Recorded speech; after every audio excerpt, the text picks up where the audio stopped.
সুধী দর্শক মণ্ডলী, আপনাদের সবাইকে স্বাগতম। অটিজম বিডি ইউটিউব চ্যানেল এবং আইএনডিআর-এর ফেসবুক পেজ থেকে আপনাদের সবাইকে সাদর সম্ভাষণ জানাই।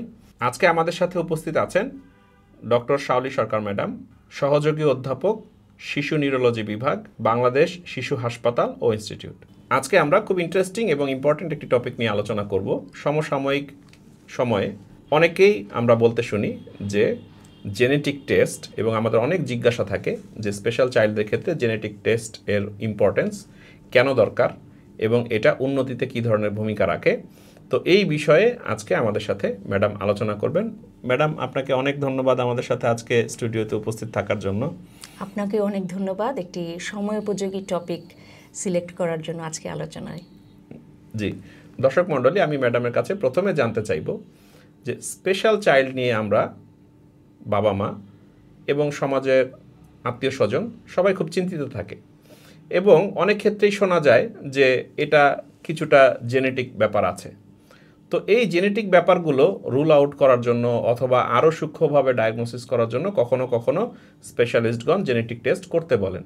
তো ম্যাডামের কাছে আজকে আমার কোশ্চেন থাকবে যে স্পেশাল চাইল্ডদের ক্ষেত্রে জেনেটিক টেস্টটা কী এবং কেন?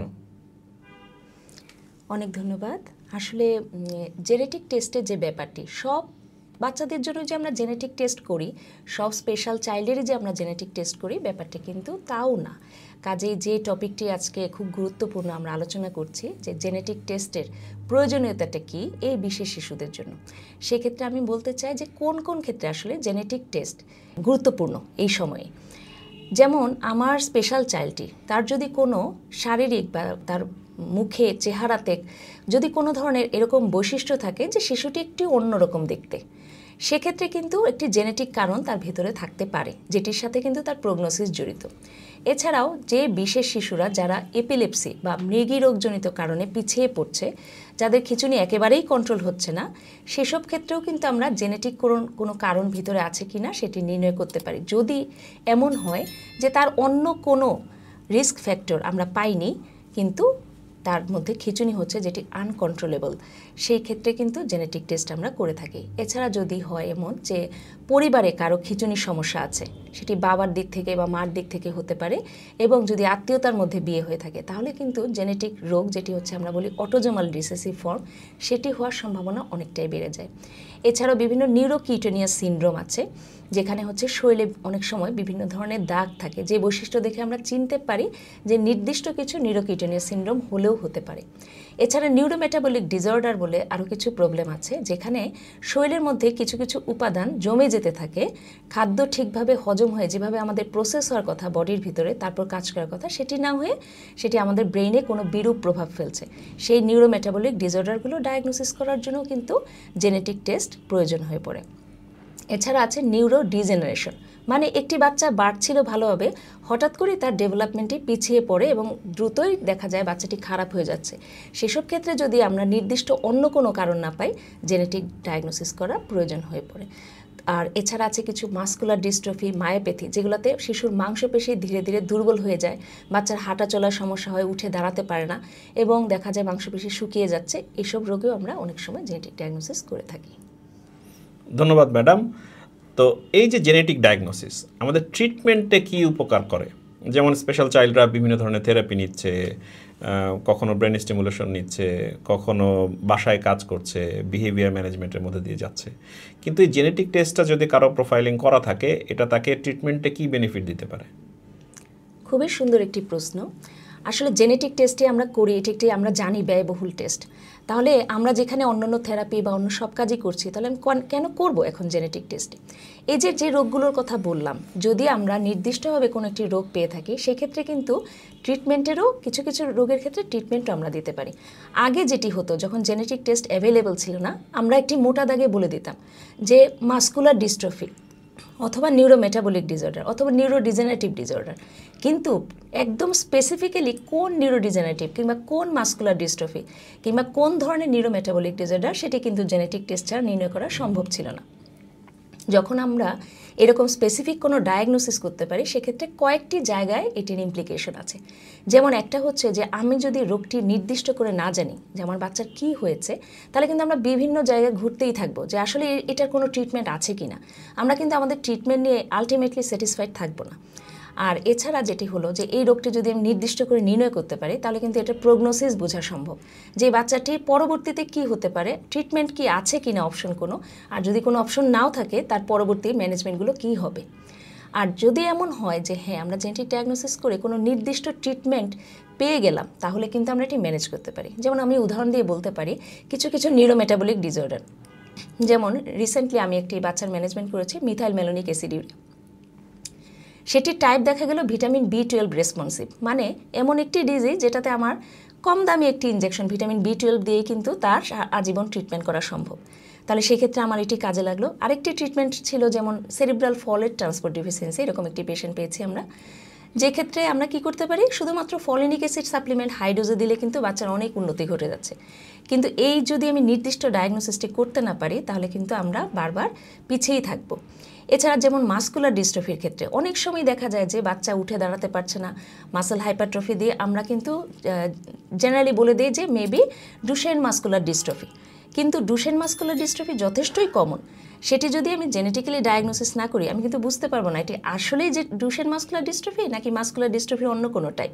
তাহলে আমার যদি ডিজিজ আলাদা আলাদা হয়, সেটার প্রগনোসিস এবং ম্যানেজমেন্টও কিন্তু আলাদা হবে। তাই আমাদের এই কারণগুলোর জন্যই জেনেটিক ডায়াগনোসিস করা আসলেই প্রয়োজন হয়ে পড়ে। ধন্যবাদ ম্যাডাম। ম্যাডাম, আরেকটা কোশ্চেন অনেক বাবা মাই করে যে আমার বাচ্চা তো অটিজম হয়েছে অথবা আমার বাচ্চার সেরিব্রাল পলসি হয়েছে, তো আমি যদি নেক্সট বাচ্চা নিতে যাই তাহলে আমি কিভাবে বুঝবো যে আমার পরের বাচ্চাটাও সমস্যা হবে কি না, অথবা একটা বাচ্চা অটিজম থাকলে আরেকটা বাচ্চা অটিজম হওয়ার চান্স কেমন। তো এই ধরনের অনেক কোশ্চেন থাকে। তো এইসব ব্যাপারে কি জেনেটিক ডায়াগনোসিস অথবা স্ক্রিনিং তাদের কোনো হেল্প করতে পারে কিনা? খুবই গুরুত্বপূর্ণ একটি প্রশ্ন। আসলে অনেকেই এরকম দেখা যায় অটিজম সমস্যায় আক্রান্ত বাচ্চাদের বাবা মা জিজ্ঞেস করেন, এই প্রশ্নটা করেন যে আমার বাচ্চার ক্ষেত্রে আমি কি জেনেটিক ডায়াগনোসিস করব কি করব না। এখানে আসলে কিছু ব্যাপার এসে পড়ে, যেমন অটিজম বৈশিষ্ট্য সম্পন্ন সব শিশুদেরই যে আমরা জেনেটিক ডায়াগনোসিস করব তা না, কারণ এখানে অনেকগুলো ফ্যাক্টর কাজ করে। এপিজেনেটিক্স বলে একটি ব্যাপার আছে যেটি অটিজমের সাথে গুরুত্বপূর্ণ। সেক্ষেত্রে বাবা মায়ের জেনেটিক কোনো মিউটেশন ওখানে নাও থাকতে পারে, শিশুটির নতুন করে কোনো মিউটেশন হতে পারে এবং এটি একদমই নতুন মিউটেশন বা ডিনোভো মিউটেশন, যেটির হয়তো নির্দিষ্ট কোনো চিকিৎসা নেই। তবে কিছু কিছু ক্ষেত্রে আমরা অবশ্যই এটিকে গুরুত্ব দিব। যেমন অটিজম বৈশিষ্ট্য সম্পন্ন শিশুর যদি চেহারাগত এমন কোনো বৈশিষ্ট্য থাকে যেটি থেকে আমরা বুঝতে পারি সে কোনো সিনড্রোম দ্বারা আক্রান্ত, এমন যদি হয় যে বাচ্চাটি, যেটি বললাম নিউরোকিউটেনিয়াস ডিসঅর্ডার, যেমন টিউবারাস স্ক্লেরোসিস বলে একটি সমস্যা আছে যেটিতে কিন্তু অটিজম বৈশিষ্ট্য দেখা যায়। অনেক সময় গায়ের যে দাগগুলো সেটি নাও থাকতে পারে, তখনও আসেনি, কিন্তু বাচ্চার মধ্যে অটিজমের বৈশিষ্ট্য আছে, তাহলে পরবর্তী তার প্রগনোসিস বোঝার জন্য কিন্তু আমরা এটি করতে পারি। এছাড়াও দেখা যায় যদি বাচ্চাটির এমন কোনো নিউরোমেটাবলিক ডিসঅর্ডার থাকে যেখানে হয়তো এনজাইম ডেফিসিয়েন্সিটি কম, যে জন্য প্রথমেই হয়তো বাচ্চাটি খুব খারাপ কিছু নিয়ে প্রেজেন্ট করেনি, কিন্তু পরবর্তীতে তার ডেভেলপমেন্টাল সে পিছিয়ে পড়ছে, সেটি হলেও কিন্তু আমাদের অবশ্যই জেনেটিক ডায়াগনোসিস করতে হবে। এছাড়া অটিজম বৈশিষ্ট্য সম্পন্ন শিশুর যদি খিঁচুনি দেখা দেয় এবং এটি যদি এমন হয় যে আনকন্ট্রোলেবল হয়ে যাচ্ছে, তাহলেও কিন্তু আমরা আন্ডারলাইং কোনো জেনেটিক কজ আছে কিনা, যেটি নির্দিষ্ট, অনেক সময় কিছু কিছু নির্দিষ্ট ওষুধ থাকে। এছাড়াও এমন কিছু জেনেটিক কন্ডিশন আছে এপিলেপসির, যেখানে আমরা কিছু কিছু ওষুধ অ্যাভয়েড করি, তাহলে ওর যে একটা নির্দিষ্ট একটা ট্রিটমেন্ট প্রোটোকল এটি তৈরি করার জন্য কিন্তু সেক্ষেত্রে প্রয়োজন হয়ে পড়ে। তবে অটিজম বৈশিষ্ট্য সম্পন্ন শিশুর জেনেটিক ডায়াগনোসিসে আমরা যাব কি যাব না, সেটি কিন্তু অনেকটাই শিশুর যে ট্রিটমেন্ট যিনি করছেন, যিনি পেডিয়াট্রিক নিউরোলজিস্ট, তার ডিসিশনের উপর নির্ভর করে। এছাড়া যদি এমন হয় যে বাবা মার আত্মীয়তার মধ্যে বিয়ে কিংবা পরিবারে বেশ কয়েকজন সদস্য অটিজমে আক্রান্ত, কিংবা এই বাচ্চাটিরই হয়তো দেখা গেল আরেকটি ভাই কিংবা বোন অটিজম বৈশিষ্ট্য সম্পন্ন, তাহলে আমরা কিন্তু জেনেটিক ডায়াগনোসিসে যেতে পারি, কারণ তাহলে নির্ণয় করাও সম্ভব হবে, পাশাপাশি পরবর্তী বাচ্চার ক্ষেত্রে হওয়ার সম্ভাবনা আছে কিনা সেটিও অনেক ক্ষেত্রে নির্ণয় করা যেতে পারে। জি, অনেক ধন্যবাদ ম্যাডাম। তবে আপনার অভিজ্ঞতা কি বলে, যে আপনি তো শত শত মানুষ দেখেন, একটা বাচ্চা অটিজম আছে, তার পরবর্তী বাচ্চাটারও অটিজম হওয়ার সম্ভাবনার ক্ষেত্রে এটা বাড়তি সম্ভাবনা না এটা নন সিগনিফিকেন্ট? আপনার কি মনে হয়, অথবা প্র্যাকটিসে কি দেখেন?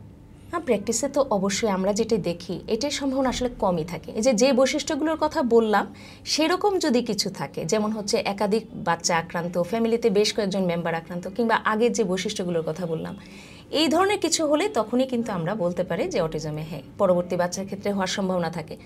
আদারওয়াইজ যদি নতুন কোনো মিউটেশন থাকে যেটা ডিনোভো মিউটেশন, সেই অথবা আরেকটি খুব গুরুত্বপূর্ণ প্রশ্ন আসে অটিজমের ক্ষেত্রে, জেনেটিক ডায়াগনোসিস আমরা অনেক সময় ভেরিয়েন্ট অফ আনসার্টেন সিগনিফিকেন্স পাই।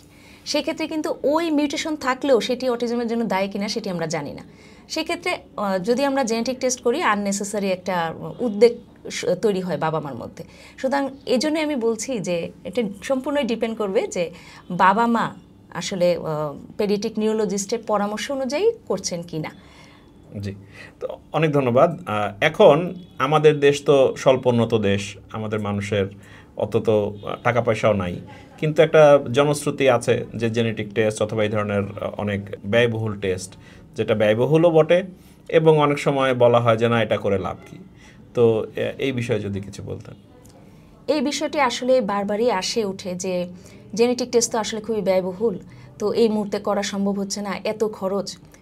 কিন্তু এখানে একটি ইন্টারেস্টিং ব্যাপার হচ্ছে, যদিও এই মুহূর্তে মনে হবে যেটিতে অনেক একটা খরচ বেশি খরচ এককালীন সময়, কিন্তু যদি আমি পরবর্তী সময়ের কথা চিন্তা করি, এই যে ডায়াগনোসিস না হওয়ার কারণে আমরা এক সেন্টার থেকে আরেক সেন্টার, এক ডক্টর থেকে আরেক ডক্টর যেতে থাকি, নির্দিষ্ট রোগটি নির্ণয় না হওয়ার কারণে বিভিন্ন জায়গায় যাই, এমনকি দেশের বাইরেও আমরা সেবা গ্রহণ করি।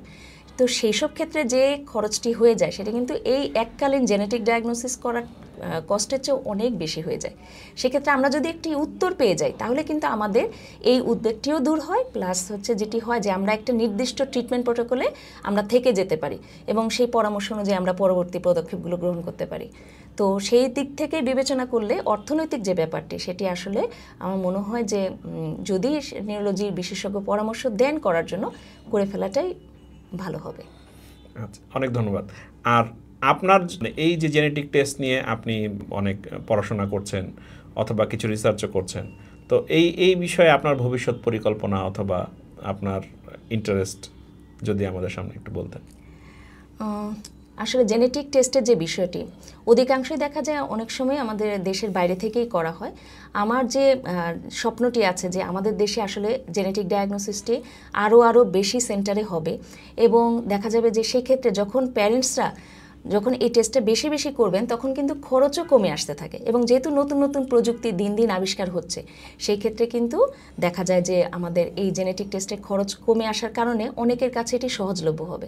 এছাড়াও আরেকটি যেটি চিন্তা থাকে যে সায়েন্টিফিক রিসার্চের এখানে অনেক ভূমিকা আছে।